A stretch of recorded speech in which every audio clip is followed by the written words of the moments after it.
Apa kabar?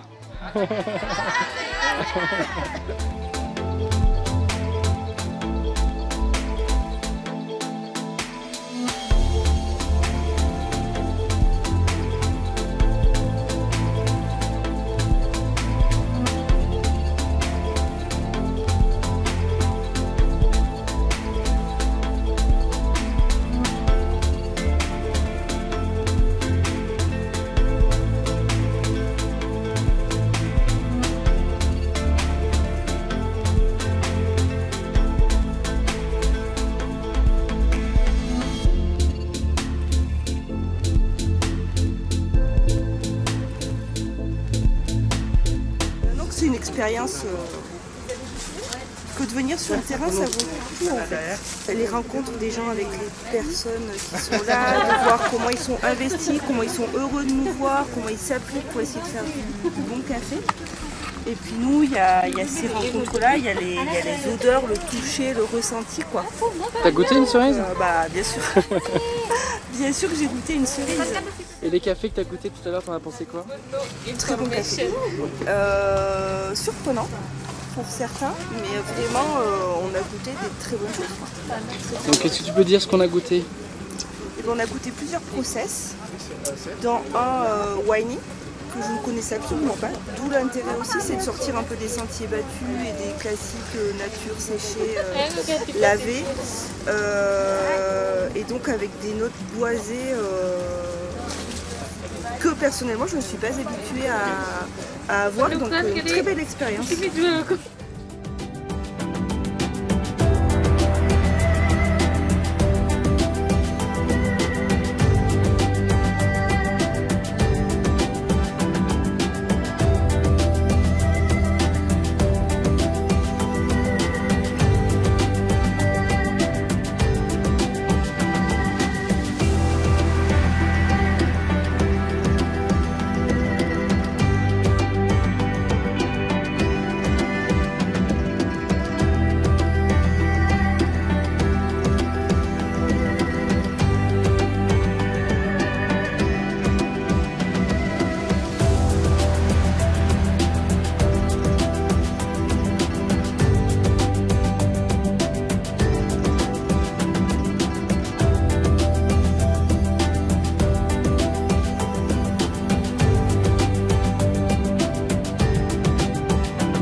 Donc ça nous permet de voir comment les habitants aussi évoluent avec le café. On voit qu'ici, de plus en plus, ils boivent du café spécialité.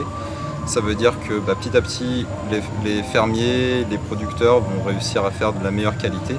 Et après, c'est bénéfique pour tout le monde parce que même les locaux, maintenant, ils boivent vraiment du café de qualité.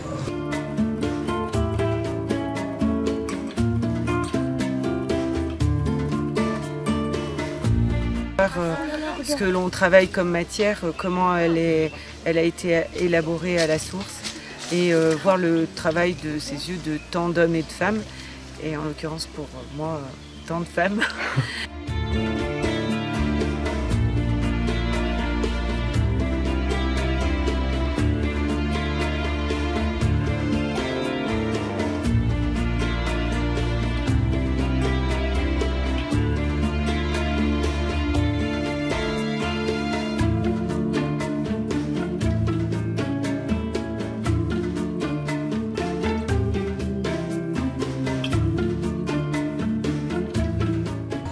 Dans ce type de voyage, il y a le côté café, mais il y a aussi le côté culture, s'imprégner de comment les gens vivent ici en fait, quelles sont leurs histoires, et voilà, un petit peu mieux comprendre le monde et ses diversités.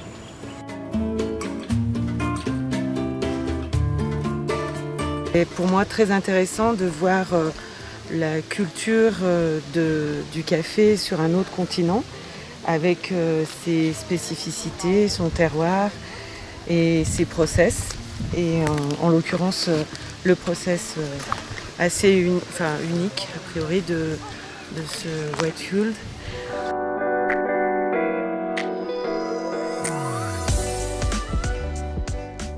Et aujourd'hui, je voyage avec Jordan en Indonésie pour m'expliquer à moi, trouver des réponses aux questions que je me posais sur les cafés d'Indonésie, notamment le process wet hulled dont tout le monde parle et qui paraît un peu différent, on va dire, du nature, du labé, des choses qu'on a l'habitude de voir.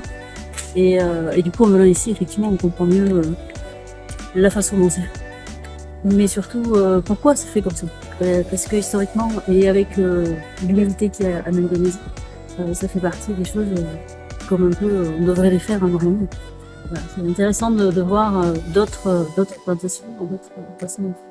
Alors ce matin, on a dégusté des cafés très différents, très originaux pour le coup, avec des process un peu différents. Donc, on vient d'apprendre ici le Bohemian process, qui vraiment va donner des choses très intéressantes en tasse, et pour les curieux en tout cas, c'est quelque chose qui pourra plaire à certains fins gourmands.